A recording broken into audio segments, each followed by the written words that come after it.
Firdədir. İşğaldan azad edilmiş ərazilərə böyük qayıdış davam etdirilir. Bu mərhələdə Ağdam rayonunun Sarıcalı kəndinə 35 ailə, yəni 158 nəfər köçürülür. Qeyd edək ki, bu günədək Sarıcalı kəndinə cəmi 184 ailə, yəni 767 nəfərin köçürülməsi təmin edilib.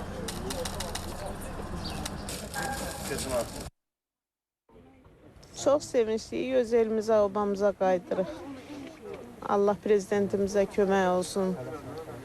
Şəhidlərimizə rəhmət eləsin, qazilərimizə can sağlığı versin, öz elimizə, obamıza gedirik. Çox sevinçliyik. O gün olsun, bütün qaçqınlarımız öz doğma yurtlarına qayıtsın, bu ad üstümüzdən götürülsün. Bu qürur hissidir bizim üçün. Torpaqlarımız hamısı işğaldan azad olundu. Elimizi, obamızı gedib görmüşük, böyük quruculuq işləri görülür. Bundan artıq bizə sevinci günlərimiz ailə gəlir ki, ancaq övlad, nəvə toyu ola bilər. Gün o gün olsun, bütün cəmaatımız öz elini, obasına qayıtsın, xeyir işlərə gəlsinlər.